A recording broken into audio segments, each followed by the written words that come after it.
Hey guys, this is Josh from Lucky Hands Garage, and welcome to my YouTube channel. Uh, I told you I'd give you an update on Harleen coming soon in my first video, and here she is. She is a 2011 Harley Davidson Blackline with a 96 cubic inch and a 6-speed transmission. Uh, the story of her we'll go over here in a minute, but I wanted to talk about why I started this. Um, I work on motorcycles on a side job note, and the reason I do is because it's my passion. I really love doing it. I get to learn new things every day. I have a history in the automotive world. This is just kind of like a branch of that. I absolutely positively love taking something apart and putting it back together. But also, I find things that most people don't find. And the reason for that is I think everybody finds it, but there's not any information on it. So hopefully, this will give you guys some information. Hopefully, you guys can give me some information for those who have done it. Um, a lot of stuff that I find is more in the Japanese realm because unfortunately, I don't get to work on a ton of Harleys, even though I love to. I don't get to work on old Indians, even though I would love to. I mainly get stuff like Yamaha V Stars, Kawasaki Vulcans, street bikes, which you learn, but then after a while, you just kind of you're doing the same thing over and over again.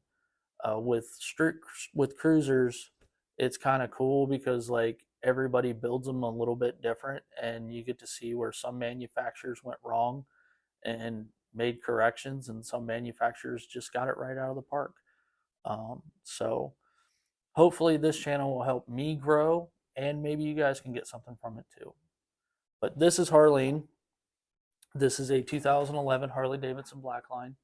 Uh, the lady who I bought it off of, or shall I say, my wife bought it off of, she got so far into it that she was like, "I need out of it." So she posted in one of our groups what to do and ask questions and all that, and I responded. And then a year later, she was like, "I don't want to do this anymore. If you want to buy it, you're the first one." So we drove all the way to Indiana, and we're from Ohio, and we bought this. We'll probably have little captions and things and the pictures of the trip where we took in my beat up Ford Ranger. That's my shop truck and my project vehicle.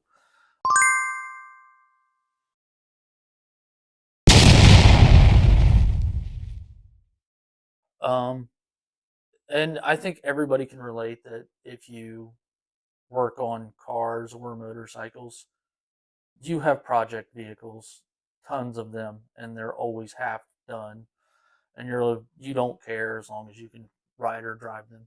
So Harley had a number of electrical problems. In a shorts I've been doing, you see where we go from this type of mentality to this type of mentality where you put everything back where it was supposed to be. And then when I contacted her to ask her for a tuner for Harleen, uh, there wasn't one. So because of that, if you get the camera over here, you can see in the rocker boxes, this is the oil causing coppering. So this bike has been running super lean for a long time. So if you notice, the front of the head and the rear of the head have two different colors. Now, a way that you can show coppering in a better light is these originally start off as a kind of like a stainless steel, but not like a polished. So these have actually gotten so hot the whole bolt has gone all the way through. So the heads have gotten extremely hot. We have new ones, and here's the thing about a 3-year bike: it doesn't matter what you do in the Harley world. The aftermarket can supply a lot of it, but then there's things that you have to go straight to Harley for, like certain gaskets, or for instance, this nice wiring harness that was completely destroyed because of testing. So, there's certain things you have to replace.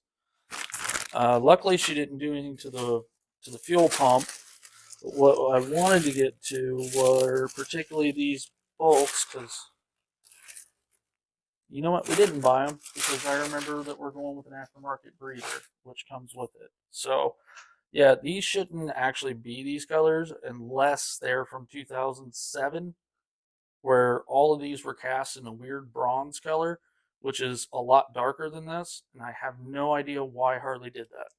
So, if you want to come in again, you can see where it was spitting through the throttle body because it was running so hot. I cleaned this out with some brake clean, and we still got massive scarring in there on the throttle body. So it was running really, really lean.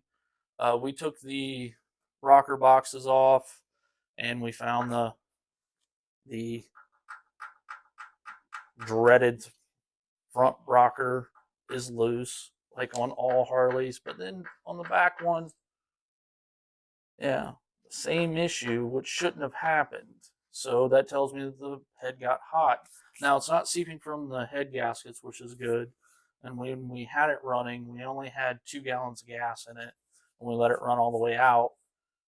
Um, it's kind of stupid in hindsight because we thought that there was a tuner that we were missing, and that it had already been tuned, but it turns out that it wasn't.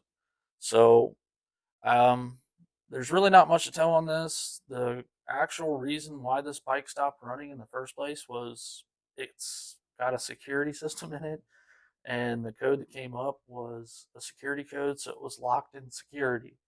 So when it came here, all I did was unlock it, plug everything in the best I can, and started. And it started. So she spent a year probing on something that was locked in security, which happens. I mean, if you don't really know what you're doing, then that's where you're going to get stuck is on the security stuff. Because Harley security is kind of weird, and I would call it finagly. And I think I came up with that word is finagly. So, yeah, I mean, that's pretty much it for Harleen right now. We're waiting on paint. We're waiting on certain parts to come in to finish. Uh, we have the rocker trays that we got to clean up. We definitely have got to drain all the fluids, a couple times before we let it run through to make sure there's no metal shavings in it. So we're kind of at a standstill. I think my wife is going to change the tires, and we're going to see if the rims are true to make sure, because these are notorious rims that they're so flimsy they do bend, but they are Harley. They're called a clincher rim. Anybody ever watch Sacred Steel? It's the same type of rim that Jason Wilson had his accident on. Um, so yeah, that's kind of where we're at right now. There's a few differences I noticed in the 2013 and 2011.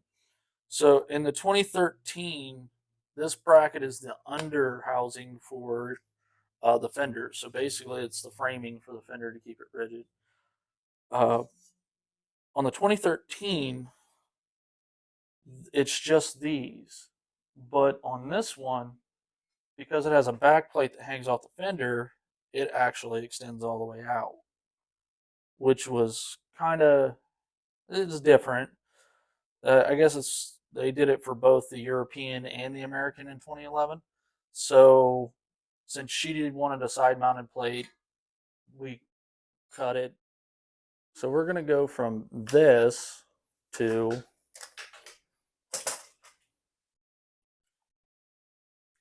this.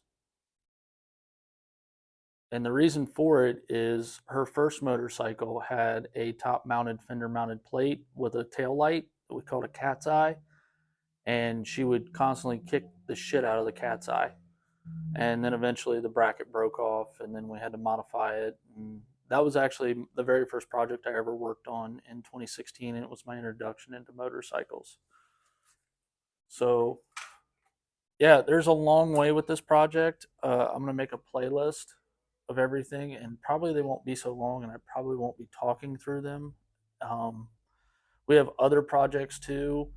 Um, we have a Vulcan that we have to get running for a guy, really nice veteran. Um, there's a lot of issues going on there that I haven't even dove into. We have my own bike. I have all the parts for this, which are right here. This is to make it stronger because I wanted to test if you actually needed to do some of the modifications to the cam chest for cams, and I was wrong. That's the best part about learning this stuff is you can always admit when you're wrong and you can learn from your mistakes. So there's that. I also have to figure out why my front tire keeps going flat, which that'll be a whole scenario in its own. And then there's my wife's bike because before we picked this up, 2 days before, my wife was involved in I guess you would call it an accident turnout, where the guy turned out in front of her. Her bike has been sitting since the beginning of September, and it's October right now. And we had some issues with parts, and we still have some issues with parts, but we have to pull out dents, do a little bit of cosmetic stuff, and that bike should be on the road. And that's a 2016 Yamaha Bolt. So there's a few projects that I have that I'd like to post and go from there. But this is the main one. This is going to be the passion project. I really love these models. I don't know why Harley stopped making them and went to the breakout. Personally, I think it has something to do with that back wheel that actually corners, unlike the breakout. So, just my opinion. Everybody has an opinion. So, yeah, if you guys want to follow this, that's great. If you want to follow me, I'm also on Instagram at Lucky Hands Garage. I got a lot of stuff that I've done in the past for the past almost 10 years of motorcycle repair. Leave some comments because I'm kind of curious to see what you guys think of Harleen here as of yet, because we have a few things we're doing that are cosmetic. Like we've already got the oil cap going, and we have some ideas for the push rod covers, which all this stuff is stuff because I'm not a hugely rich man. So all of it is done in somewhat least expensive. And some of it is done with interesting choices of paints, but the 10s will not be painted with rattle cans. That'll be my first experience with a paint gun, so that should be fun. So, anyways, if you like it, like and subscribe. Thank you guys.